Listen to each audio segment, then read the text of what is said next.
it is the 8th of June, which means I get to wish you all a happy knitting in public day. And happy crocheting if you're a crocheter, not a knitter. So, I found out recently that there is a yarn show happening today, and what better way to celebrate knitting in public day than by going to a yarn show. So, I've printed my ticket. I'm just about to have my breakfast, and then we're going to be heading in the direction of Sheffield for the Wool Monty show. Let's go.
Wow, just wow. Well done to the people at the Wool Monty. That was incredible. I mean, okay, so speaking for myself as an attendee, I hope the vendors had an incredible time too, but as an attendee, the Wool Monty was so well organised. There were loads of great vendors, loads of local people, loads of space. The vendors actually had stalls that were, you know, able to accommodate the number of people that were there. There was, you know, just the ability for people in wheelchairs to get around. There was people talking in sign at one point, loving it, absolutely loving the show diversity that was in our yarn community at this event. Wow. Also made me realise that my sign language is well below par and I need to do better, because when the only sign that you can understand is knitting, yeah, not good. I focused on foods and drinks and I didn't think about hobbies. Bad move. Oh, I loved it.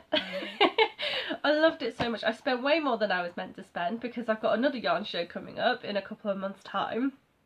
But I don't care. I don't care. It was so good. It was so amazing. So I'm gonna stop just saying the words so and amazing and wow, because that doesn't tell you anything. I'm going to attempt to remember where I got all this stuff from. I can't even get it out the bag. Sorry. Oh, that wasn't even everything, the stuff at the bottom of the bag. I'll come back to that. As you can see, I bought a lot. I put it in one of my organza bags to keep it safe from the old moths. So yeah, let's crack into this and I'll just show you some of the things I got. I'll just highlight some of the stalls that I went to. So very quickly I will highlight some of the stalls that I have been to at other yarn shows. I didn't get anything from them this time because I was trying to get branch out and get stuff from new vendors, but Ducky Darlings were there, loved them, still got yarn from them.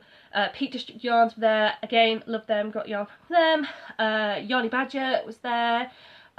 Who else? I'm forgetting somebody. There was definitely more people there that I recognised. It's going to annoy me. I'll let you know if I come up with it. But some new people to highlight. So I have bought a yarn dyeing kit. Now I've tried to dye some yarn before. I didn't really invest a lot of time in it because I don't want to have to get all the facial gear to do acid dyeing. I just tried some food colouring dye. I think this is probably going to work a little bit better because this kit has actually got some natural dye, which will be nice. Doesn't mean I'm going to, you know, choke on it, which is good. And it also comes with some alum, so it will hopefully help the yarn soak up the dye. So this is able to do 250 grams of wool, which I do need to get.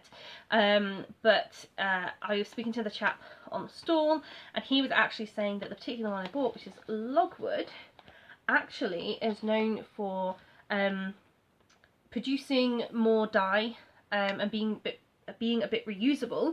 So I actually might get more than 250 grams of wool from this. And yeah, it's pretty intriguing. Let me grab it. Yeah, it looks like this. I was expecting it to be purple, not orange, because it should dye the yarn into a purple colour. So no surprises that I bought that one.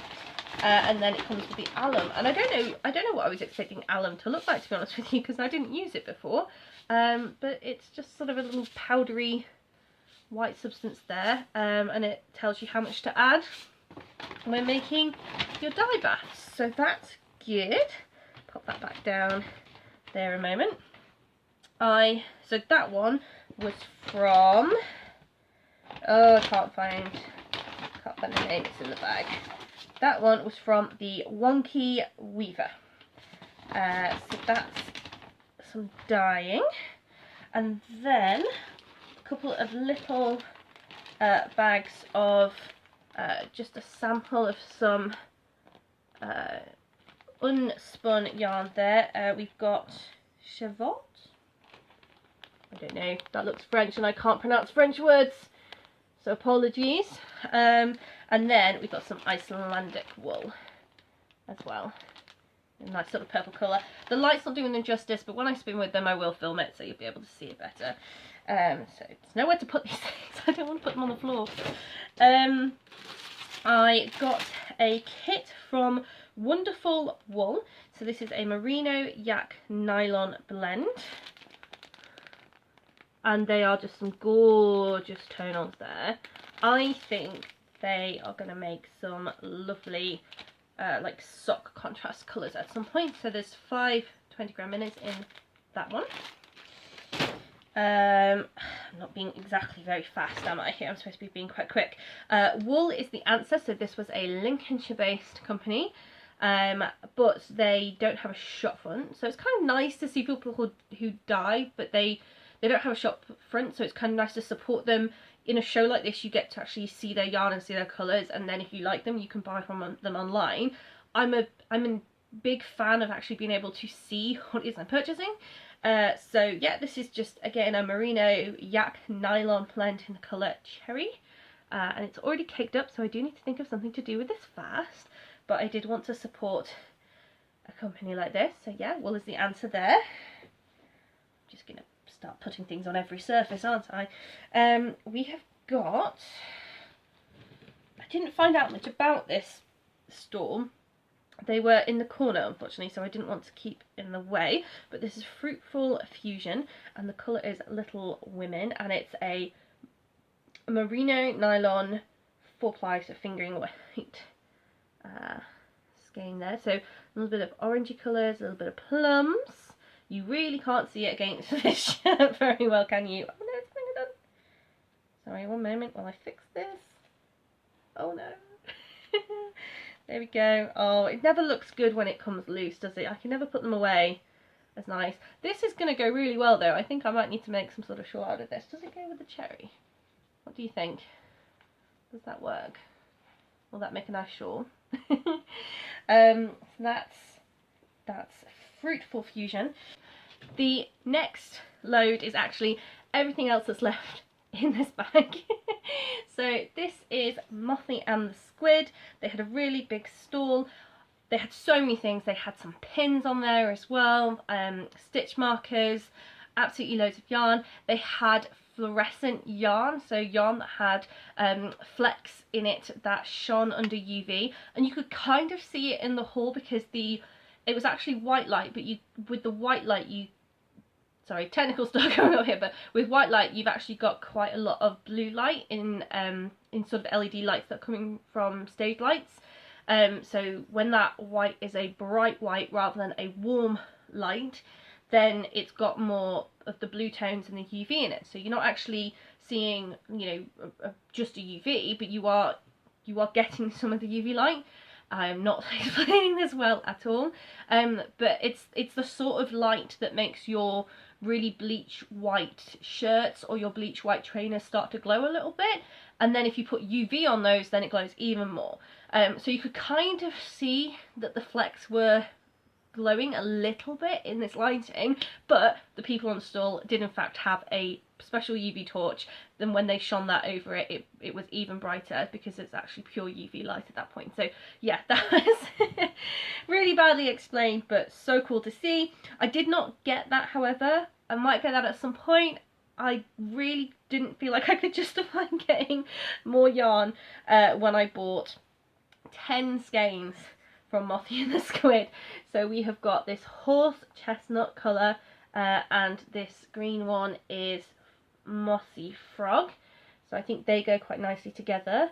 I've got quite a few pairings from them, you see. We've got Distant Galaxies and Violet Backed Starling. We've got a skein in here of Magpie. This one Magpie, this one's Magpie.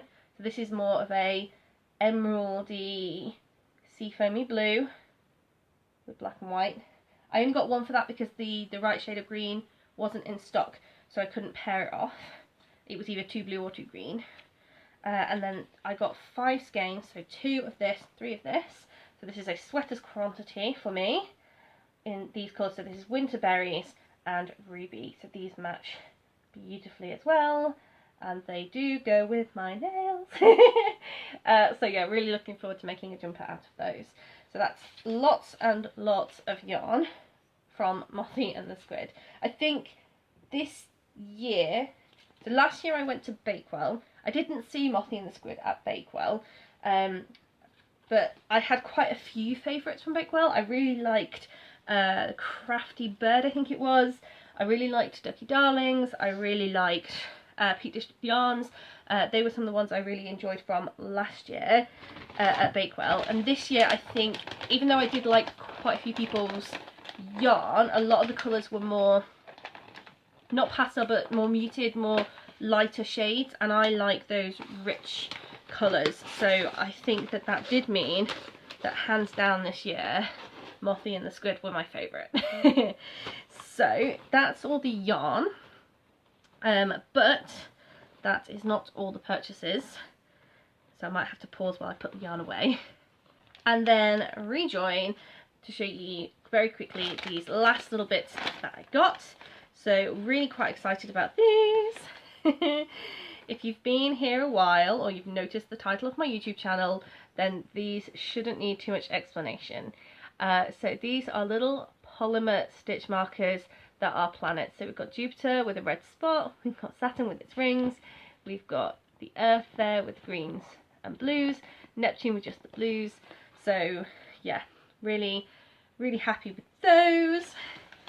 And I also got couple of where did I got those from the vegan yarn shop. I didn't buy yarn from them.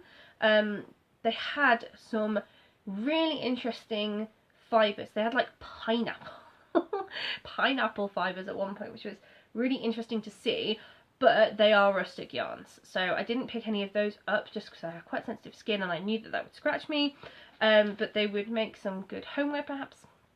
And then the other option was a tencel yarn. Now that is incredibly soft, and it was quite shiny, and I just didn't think that I could make it to go with anything else in my ever growing yarn stash, and so I just thought on this occasion I won't get that. I will stick to fibres that I stand a chance of being able to put together into actual outfits. I actually have to knit with these at some point. So that was from Vegan Yarn. I did actually get a couple of accessories from Woolfull. Now you'll notice that they're not on the tickets anymore, and that's because I had to use them straight away, and you will see some of those in the videos at the end of this section, where I'm actually using them on Knitting in Public Day. We've got some pin badges that I got from Mothy and the Squid. So we've got Loving the Earth, we've got Science, so we've got the little beaker there, and we've also got little microscope as well, so some sciencey badges. We've also embraced the nerd slightly. I probably shouldn't use that term really, like I'm kind of proud of being a nerd, so whatever. But I got some really lovely D20s and D8s, I think I picked up, yeah, D8s that have been turned into stitch markers as well. So I got one in blue for my husband, and then I got 4 more, but I only managed to get 3 out of the bag, but I got various purple colours for myself. I really liked this turquoise and purple, so I've got those. So that's those stitch markers, and then similar to the Woolfull, I also got from All Wool That Ends Wool some needle stoppers. So that gives you a little indication of what you're going to see at the end from Woolfull, but I just love those little cats with balls of yarn. So yes, I did indulge ever so slightly with the stitch markers. I think that's fine. They're smaller and more easy to manage in my stash. So yes, sorry that was a bit of a whirlwind of what I bought, but it was a whirlwind being in a yarn show again. I'm looking forward to the next one that I'm going to, which is going to be the Midlands Yarn Show, which is coming up in August. Yeah, loving it. Probably need to spend less money. I probably need to just find some time to knit. I haven't been around for a while, and I'm not gonna apologise, because life. But I have been knitting and crocheting a lot. I'm hoping to share some of those things with you at some point, but I have had I got like about a month of break after the last round of people gave birth to their kids and I'd finished knitting them things, before the next round of people told me they were pregnant and I had to start all over again. So I've been very busy knitting and crocheting, but also busy with lots of other stuff, and so I've just not had time to sit down and record. But this is a special episode in celebration of Knitting in Public Day, and with that in mind I'm going to finish this video by giving you a few little clips of me knitting in public after the yarn show. Bye for now everyone.